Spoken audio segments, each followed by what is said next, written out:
नमस्कार दोस्तों, ईश्वरानंद चैनल पर आप सबका स्वागत है।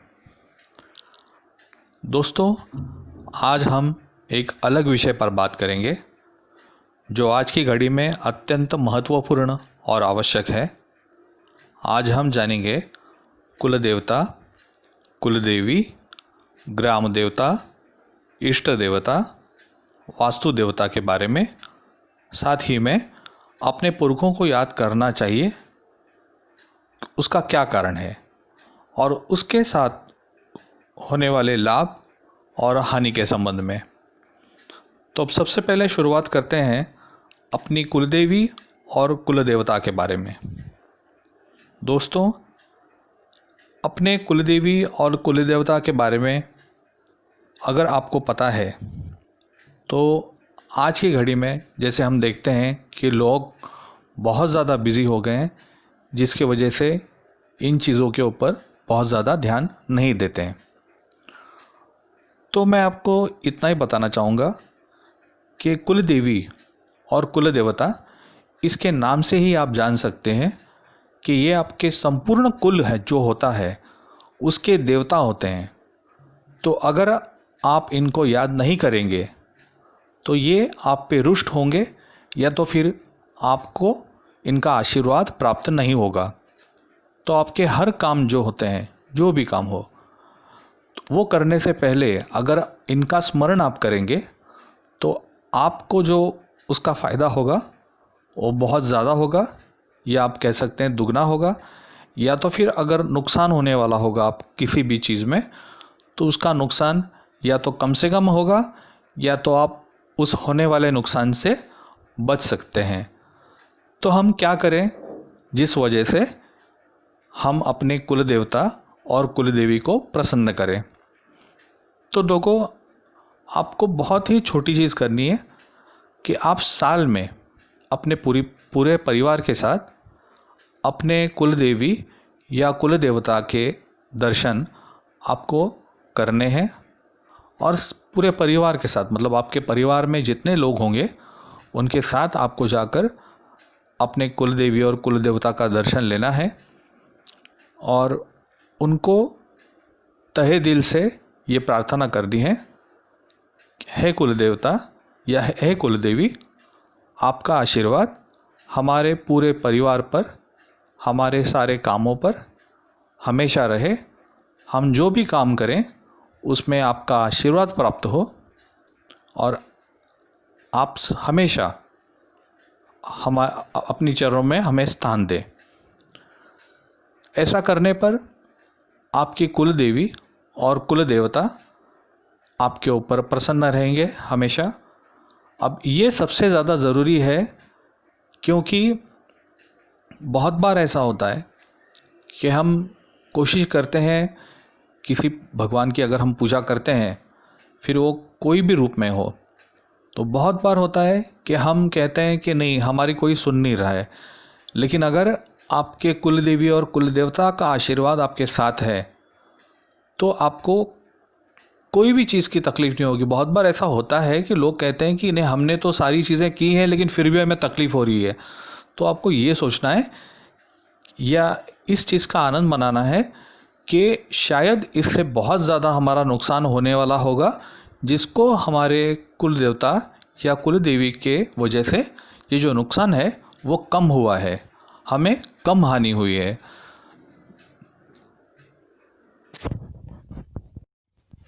और दोस्तों, जिन लोगों को अपने कुल देवी और कुल देवता के बारे में पता नहीं है, वो या तो अपने बड़े बूढ़ों से या आप जिस भी ब्राह्मण को जानते हैं या अपने गुरु से, आप किसी से भी बात कर सकते हैं और अपने कुल देवता के बारे में जान लें, क्योंकि ये बहुत ही ज़रूरी है।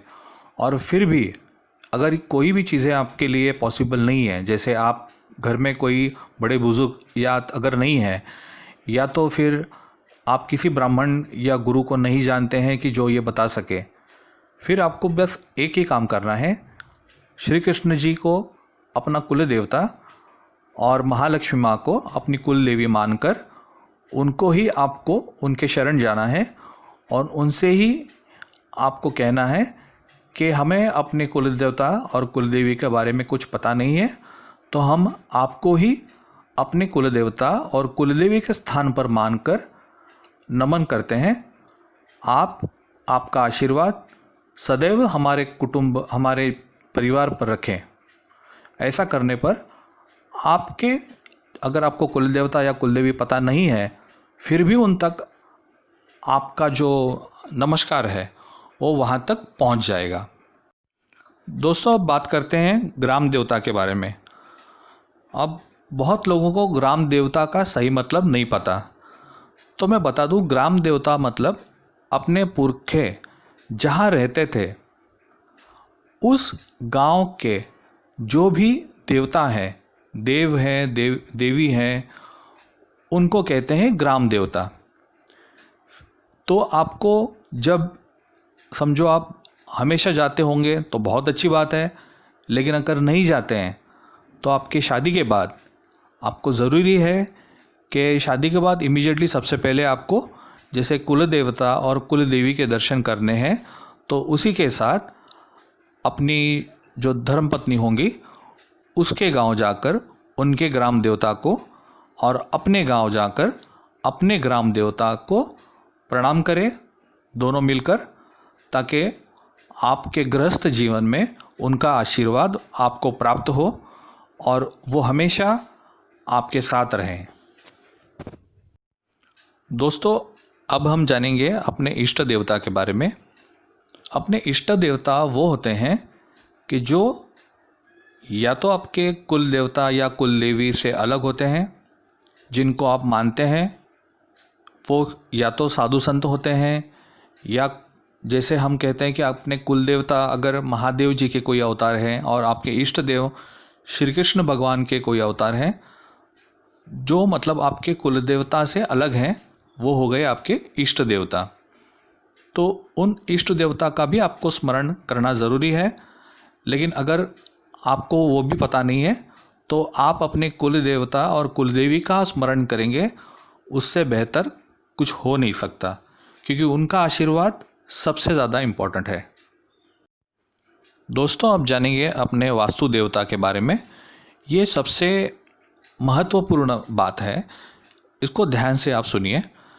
बहुत बार ऐसा होता है कि हम जिस घर में रहते हैं या जिस वास्तु में रहते हैं, भले फिर वो अपना खुद का हो या किराए का मकान हो, उस घर में एक प्रकार की ऊर्जा होती है। उसको हम कैसे पहचानें? तो बहुत आसान है कि जब हम किसी भी वास्तु में प्रवेश करते हैं, किसी भी घर में, तो उस घर में प्रवेश करने के बाद हमें बहुत थकान सी फील होती है, या तो फिर आप थोड़ा बीमार फील करते हैं, चिड़चिड़े फील करते हैं, आपको आनंद नहीं होता। इसका मतलब है कि उस घर में कोई नेगेटिव एनर्जी है। या तो फिर बहुत सारे घरों में हमने देखा है कि तुलसी के पौधे होते हैं, लेकिन वो हमेशा उसके पत्ते सूख जाते हैं। तो ये एक साइन है जानने का कि आपके घर में नेगेटिव एनर्जी या नेगेटिव ऊर्जा है। तो इसका मतलब है वो आपके घर में जो भी ऊर्जा है, जो वास्तु देवता है, वो प्रसन्न नहीं है। उसका कारण बहुत अलग अलग हो सकता है। अब हमें उसका कारण के बारे में जाने बगैर अगर उस नेगेटिव एनर्जी को पॉजिटिव एनर्जी में बदलना है, तो बहुत छोटी सी बातें हैं, अगर वो करेंगे तो आपको उसका परिणाम दिखाई देगा।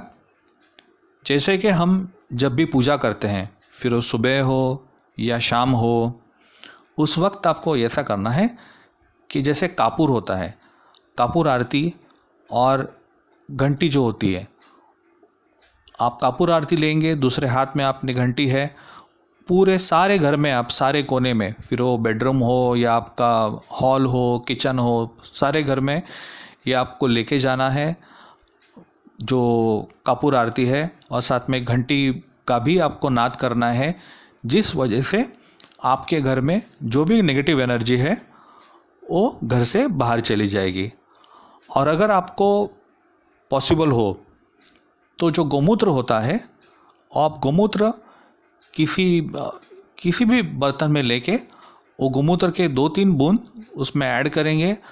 अभी तो आप देख सकते हैं कि मेडिकल स्टोर में आपको डाइल्यूटेड गोमूत्र भी मिल जाता है, तो आप वो भी यूज़ कर सकते हैं। अगर वो आपको नहीं करना है, आपको जैसे बाहर आप लेके आ सकते हैं, तो अगर वो यूज़ करेंगे तो ज़्यादा बेहतर है। जो हम जिसको फ्रेश कहते हैं, वो आप 2-3 बूंदे अगर किसी बर्तन में लेके पानी में डाल के अगर वो सारे पूरे घर में स्प्रिंकल करेंगे, तो उस गोमूत्र में भी एनर्जी होती है जो आपके घर के अंदर जो नेगेटिव ऊर्जा है उसको पॉजिटिव ऊर्जा में तब्दील करती है।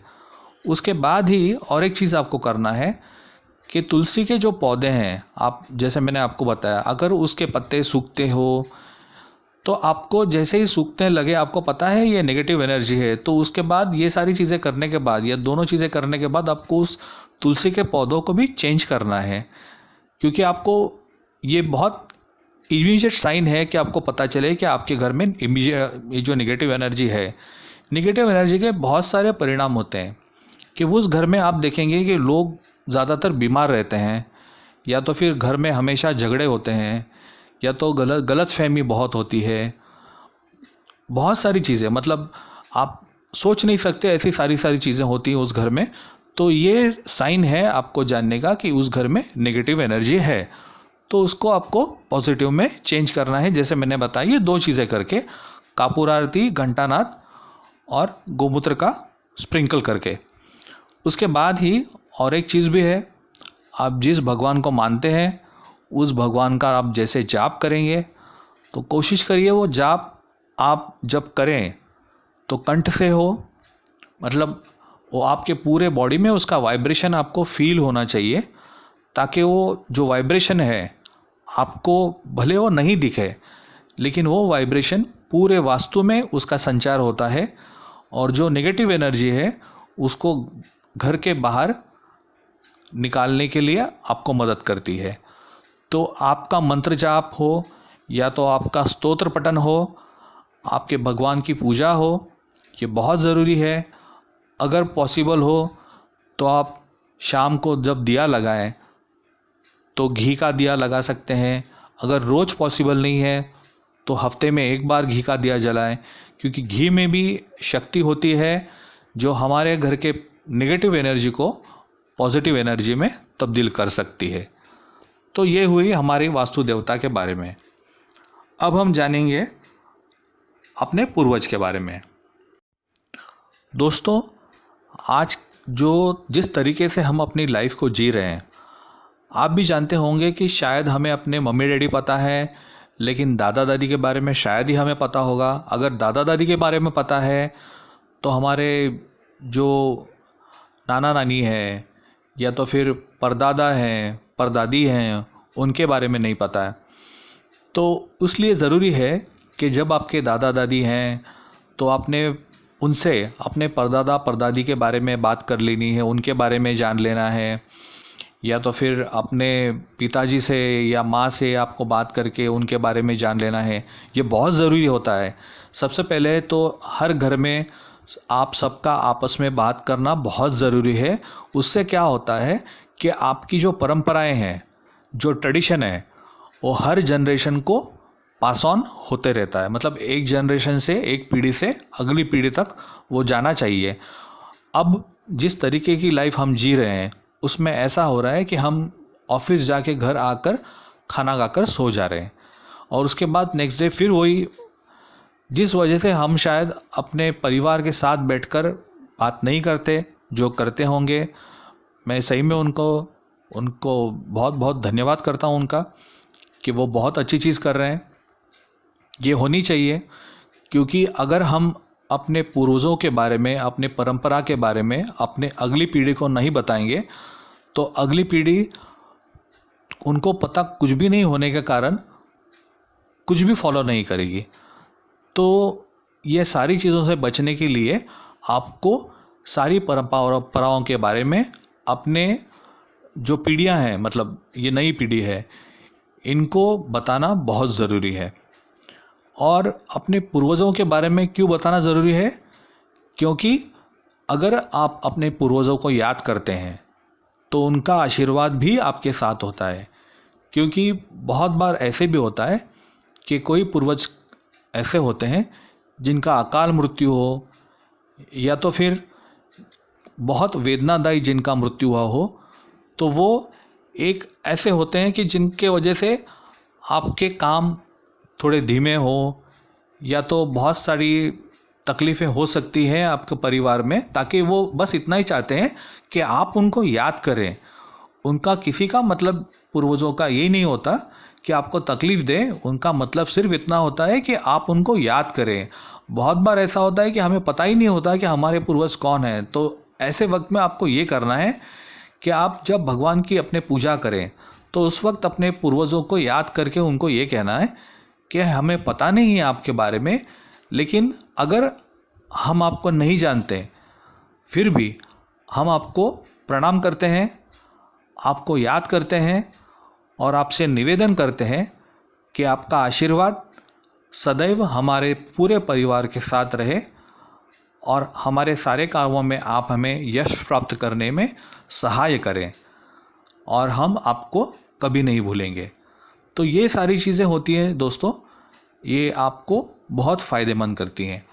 इनमें से कोई भी चीज़ अगर आप नहीं करें तो फ़ायदा होगा या नुकसान ये बात अलग है, लेकिन सबसे ज़रूरी ये है कि अगर ये सारी चीज़ें आप अगर अपने नई पीढ़ी को नहीं बताएंगे तो वो क्या सीखेंगी, और ये उनको पता होना बहुत ही ज़रूरी है।